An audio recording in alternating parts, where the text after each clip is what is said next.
Sup Shredders, my name is Logan aka Spiderhands and welcome to an SP Reviews where today I'm going to be checking out a track from an act named Later Than 8 titled Lead Me On.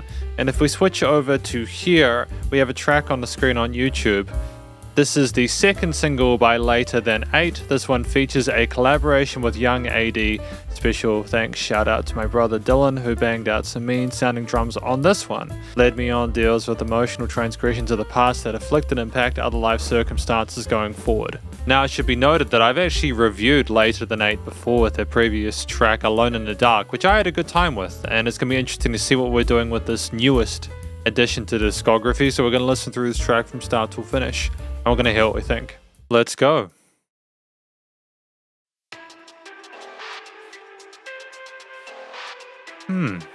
Interesting glitchy elements there with the drums and the synth. Strong quarter note groove.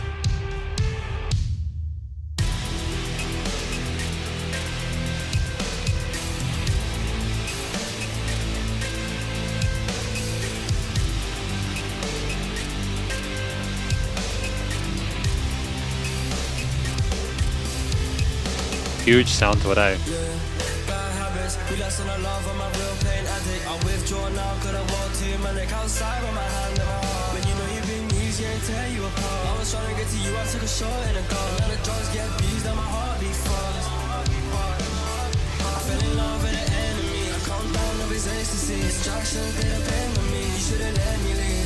Why did you not let me live? You say that you hope that I'm better, you won't get together, I know it's all lies. And I know we can't work for the better, I'm seeing the devil when I'm in her eyes. Just let go of me. Nice transition there. It's very similar to what we had going on to an extent with the previous track, you know. With Alone in the Dark we had verses where we rapped, you know, and we had choruses where they were more sort of clean vocal oriented. We'll have a little bit of distortion or a bit of sort of effects work on it as well. But it's nice to have that stylistic consistency there.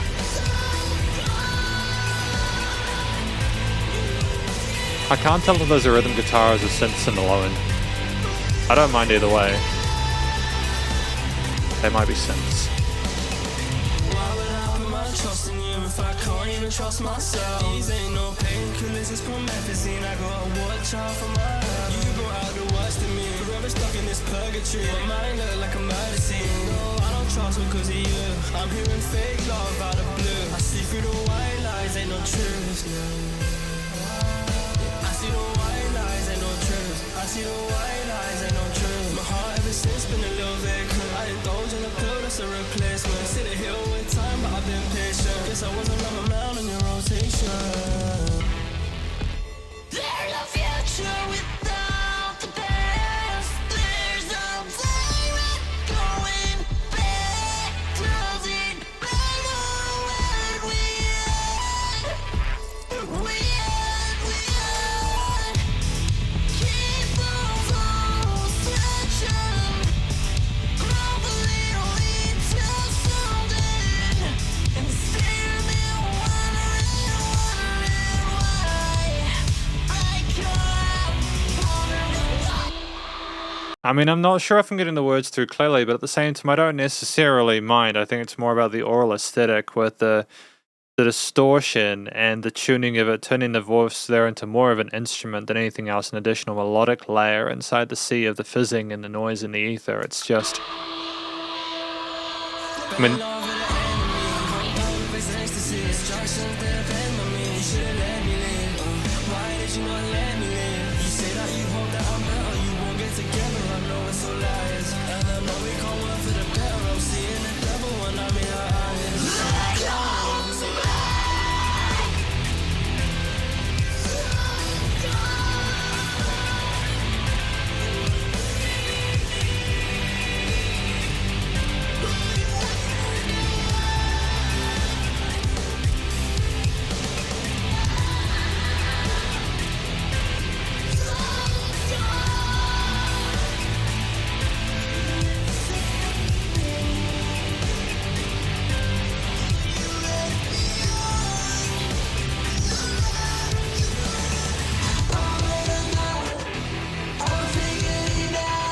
Nice adjustment of the phrasing of the rhythm and grooves in there.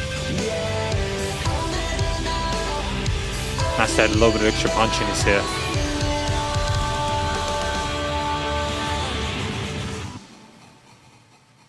Later Than 8 with their track Led Me On. I should note that at the time I'm reviewing this, I don't think the track is officially released, although I'm sure it's due for a release date soon.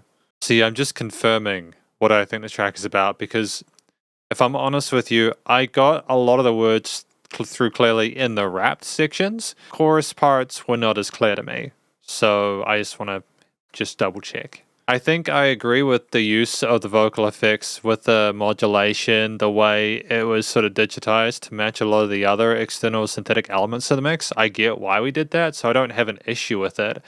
I think it's just worth bearing in mind that if you're listening to this, and maybe worth kind of looking at the vocal line as more than just a storytelling device.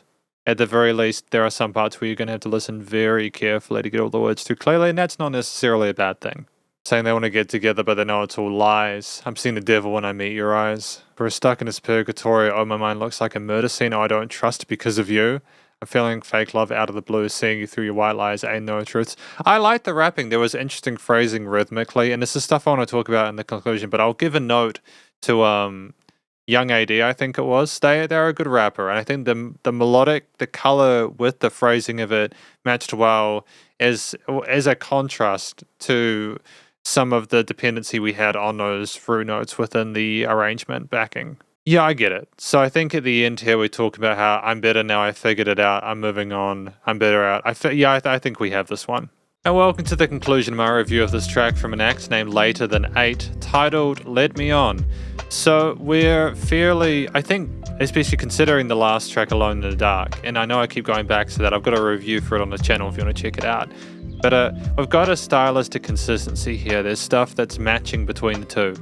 And the track itself, I think, is about someone who has tried to have a relationship with this other person, and they've realized that they've just been led on, they've been kind of had their trust abused. This person had another one in their grasp, but they weren't taking the relationship as seriously, so the person telling the story from their perspective, it just feels like they're just really hurt and they're kind of frustrated and they're illustrating and discussing it.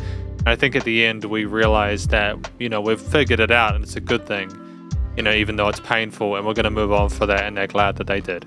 Granted, the person sounds like they're calling or screaming out in pain in some of those parts there. There's screams, and the vocals sound frantic, like we're emoting really, authentically. And I think that that's part of why I still like the vocals, even if I couldn't get all the words through clearly, because it's more about the oral aesthetic rather than like having we're sitting here today and having it's not meant to be a speech. It's more like an experience, eh? I think if there had been the same level of textural ambiguity with the rap sections, I might not have been as effective, but they did kind of make things a little more low-key with the processing for those parts, and I like that. I think that's good. The vocals themselves were done well. The rapping parts, there was good, solid technique shown there. There was polish to the performance. We had a range of different grooves in the 8ths, triplets, and 16ths, and we had a sense of a genuine expressiveness with a polish that suggested we have done this before and we know what we're capable of. And I like the fact that we expressed ourselves as such. And not the clean vocals, the screams and like the hook parts there with the metatune and stuff like that were a nice contrast. And I think that, again, for the final time, even though I couldn't get through all the words, clearly I still appreciate the atmosphere they're trying to create with that, and the effect was valid and it was effective. I think if you wanted to illustrate the pain, the frustration, the situation they're in, I think that the rapping is more like the way it's meant to be like the calmest way they can possibly tell you about it. And then the hook lines are just animosity and a release. And so it's good. It's nice to go between those A and Bs.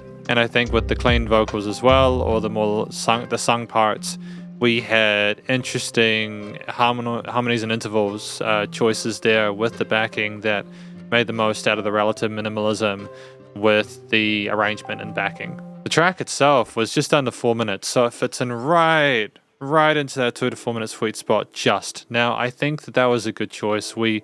I think we got a lot of story told within this. I don't think we could have benefited from further elaboration on that theme. We had verses and we had choruses and a little bit of extra exposition at the end as like an outro part talking about how we figured it out. And that's all we really needed. There was a lot going on with the various instruments in the mix, such as the synths, all the different synth parts, the drums from Dylan, which were dope. I thought that there were some really cool grooves on there. But I also like the fact that we kept things otherwise relatively simple with the choice of, we didn't have a whole bunch of different kinds of sounds within this, to the point where there was textural dissonance. I think if we just start with the synth parts, it was just heavy and oppressive. That was the tone I got from a lot of the pads there, the basses, how they sizzled and roared and fluctuated. They were visceral, and it illustrates very well and effectively the weight of what the vocalists are having to deal with. And I think that that's a nice connection there musically. That makes sense. We had a fairly simple bass line there, but it was just something that we could repeat due to the fact that it worked well in a loop and it was satisfying whenever we returned. We did not have the same level of intensity for instruments the entire time, even though it was quite tight with the way that we were doing the studio processing. We weren't allowing massive shifts in the perceived loudness of the track. I think that also works as well because you don't necessarily want that relief until the end, where you go through this massive internal introspective journey and come out of it realizing you're in a better position even though it sucks. But I think having more of a bass and sub-bass focus allowed the rapping in that mid to range, higher range to come through a bit more effectively and have presence, as well as the cleaner parts in the mid to high range, or the sung parts and the hooks in the mid to high range there. In fact, if I think about it from like a simple, like an instrumental layering perspective, if we take the vocals as like another elemental layer, it just as a melodic layer, we then have a full sound there. So even again, if you don't get all the words through clearly, you can still appreciate the aesthetic for what it is. There are other simple ideas like bum bum bum bum, not to that tempo, but it was almost like we were kind of lonely, like we were kind of having these thoughts kind of ponder around our skulls, kind of anxiously waiting for a solution. And I like that the drums alongside those sub layers and anything else going on basically allowed us to have a sense of variation in pace. When you have backings as heavy as what you have within this track, there could be a sense of stasis where things just are so heavy that they don't really move forward. But for instance, at the start, when we had those quarter note grooves, doof, doof, doof, it's like, oh great, no, we're kind of picking it up. What are we doing now? And then things fall down. We kind of get slammed by it. And even though, again, there isn't a huge amount of dynamic range to this track, so you don't get totally floored in a way where maybe I would have wanted, where just a little bit more oomph, like another sub drop or something like that before the big sections. I still appreciate what we're going for here. There's a weird kind of smoothness here that is interrupted by the drums when they come in a way that's pleasurable. I think that if we had not had the organic procedure with the way the drums were performed or structured with lots of different beats there, varying intensities and speeds and levels of technicality with them, it would have been a little bit too linear with the way the rest of things were working. So I'm glad that we had that variety there. And I think that the combination of these three parties involved here made for a really special collaboration. Because there were these elements of like trappish kind of drums with like the triplet kind of like hi-hat cymbals and stuff like that as well we had at the beginning. So to have like maybe like an acoustic drum kit or something a little bit less kind of like computerized, it made it seem a little bit more real. And I think that it's okay, don't get me wrong, I'm not like a purist where it's only real if you have the real instruments, but it's just having the best of both worlds can elevate an experience like this. But yeah, the theme itself, the theme was pleasant, and in the sense that it was like satisfying to hear things sort of work together in a way that made sense. The use of these minor chords, the power chords behind it, some of those fifth intervals there, the sense of loss and mourning within the really sad sounding, dissonant, disparate leads, it alongside the vocals coming in, with the drums just coming in for a bit of support occasionally, but never to really overwhelm it, led with to have a track that just really felt like it was trying to find a reason to like have purpose almost. And I think that theme there was us trying to figure out what the hell even happened. And I like that we were able to kind of create that. It shows the experience of the musicians involved to be able to create that. And I think that if this is where we're at with it, we've got a really good, bright future ahead. The studio production, mixing and mastering was splendid. I think that even though, no, I'm not going to repeat myself on that front because I've done it to death. Basically, you know how I feel about the way the vocals sounded with the mix. I've given my varying thoughts on it. So with that said, I still think the vocals had presence in the mix, whichever perspective you preferred, whether you wanted to hear the more sort of like the storytelling there or whether you wanted to have it, there's still merit to how they were done. And I understand stylistic way they approached it like that with the way the vocals were presented. I'm glad the rapping parts had a bit more sort of definition there. I think that the bass, the drums, the synths and all that kind of good stuff there were sensational as well.